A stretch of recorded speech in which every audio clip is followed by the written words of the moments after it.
Gloire à Dieu, que le nom du Seigneur soit béni. Bonjour frères et sœurs de Mazamet, c'est avec joie que je me présente devant vous afin de partager le bon conseil de Dieu, afin de partager avec vous les quelques versets que Dieu a déposés sur mon cœur.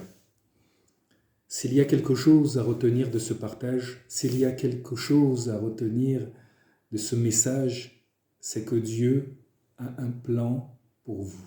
Dieu a un plan bien défini pour chacun d'entre nous. Dieu s'intéresse à vous. Qu'il n'y a pas de hasard avec Dieu, quelle que soit la situation que vous vivez actuellement, Dieu ne vous a pas oublié. Et j'en suis convaincu que vous avez de la valeur aux yeux de Dieu.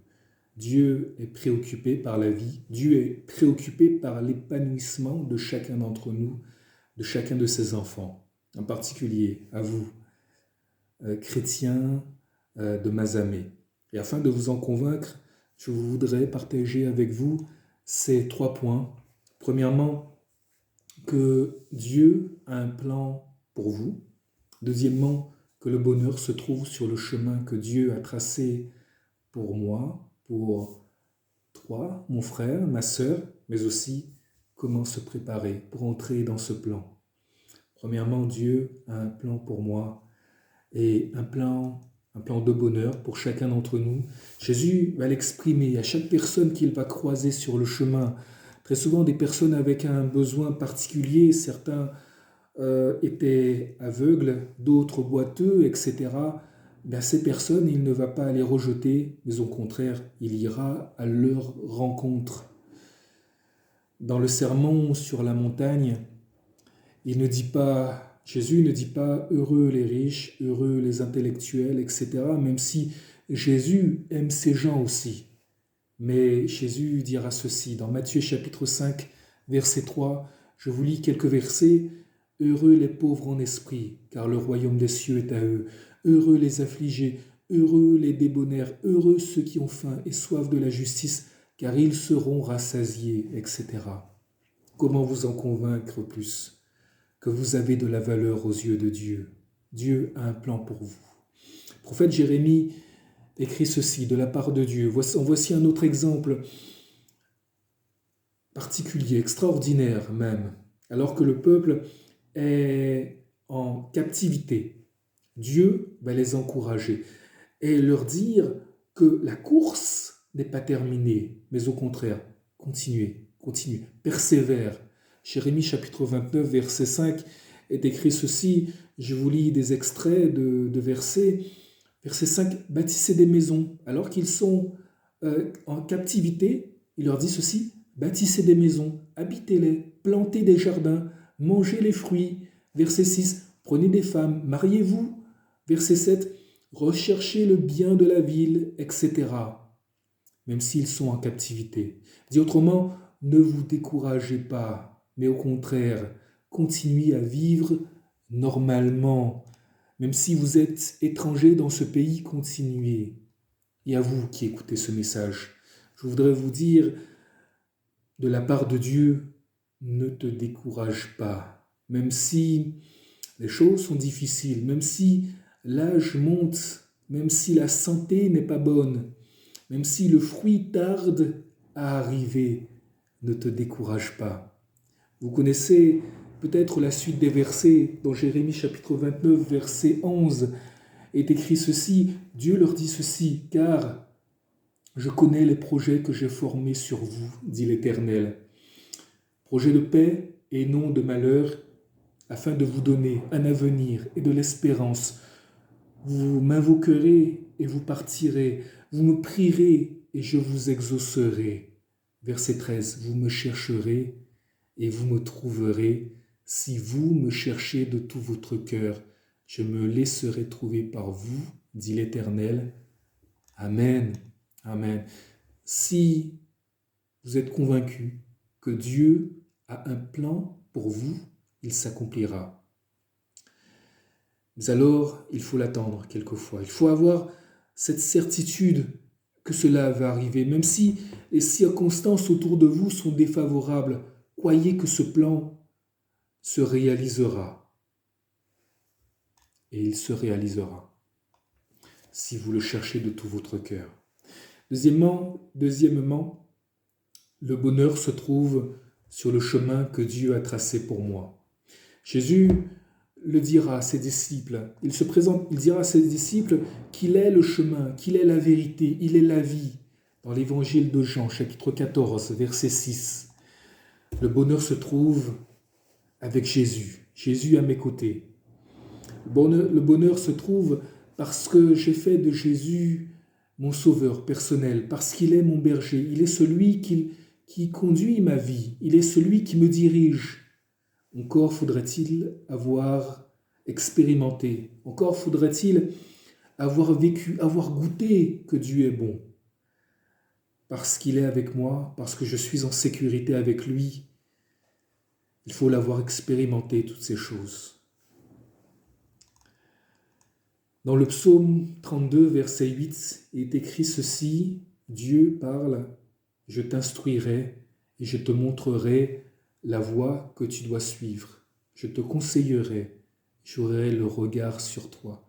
Ce verset montre une chose, que l'Éternel nous instruit sur ses plans, qu'il ne veut pas que nous marchions dans l'ignorance. Non seulement il dévoile son plan, mais en plus il nous dirige afin que ce plan arrive à son accomplissement. Alors, si Dieu nous réserve quelque chose de merveilleux, si Dieu a un plan pour chacun d'entre nous, il ne reste plus qu'une chose à faire, il nous reste à nous préparer. Prépare-toi. C'est le dernier point de ce partage, comment se préparer pour entrer dans ce plan. Se préparer. Dictionnaire définit le verbe préparer ainsi. Je vous lis quelques mots du dictionnaire. Il est écrit ceci, faire tout ce qu'il faut en vue d'une opération à réaliser, d'une œuvre à accomplir, etc. En gros, c'est s'organiser, c'est prévoir. En relisant cette semaine l'évangile de Luc, j'ai trouvé cet exemple, l'exemple de ces femmes qui vont se préparer pour honorer Jésus. Dans l'évangile de Luc, chapitre 23, verset 54, pour rappeler le contexte de ce texte, après la crucifixion de Jésus, un homme, Joseph d'Arimathée, va venir récupérer le corps de Jésus afin de l'ensevelir, le déposer dans un sépulcre. Je vous lis, le verset 53 est écrit ceci, dans l'évangile de Luc, donc Joseph d'Arimathée, le descendit de la croix, l'enveloppa d'un linceul et le déposa dans un sépulcre taillé dans le roc, où personne n'avait encore été mis. C'était le jour de la préparation, le jour de la préparation, et le sabbat allait commencer.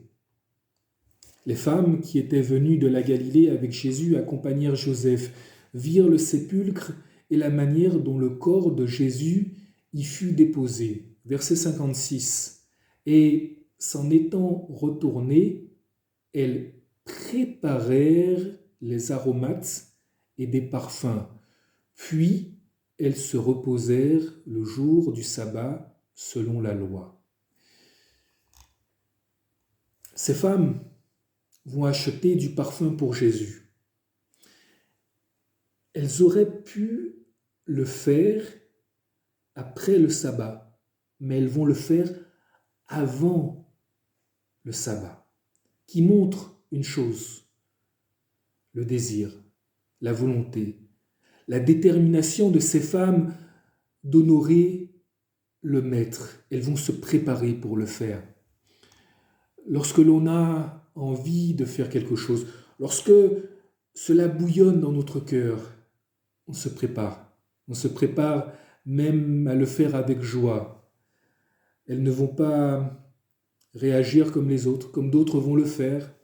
Après la crucifixion, certains retourneront à leurs anciennes activités comme les disciples sur le chemin d'Emmaüs qui ils espéraient que Jésus allait être celui qui allait, ils espéraient que Jésus allait être le délibérateur d'Israël, allait être celui qui allait les délivrer des Romains.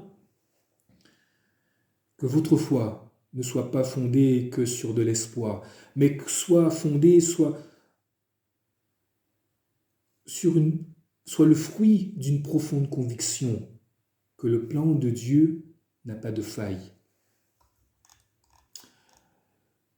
Pour rentrer dans ma destinée, il me faudra aussi y croire, faire un acte de foi, marcher par la foi, que Jésus n'a pas été crucifié en vain.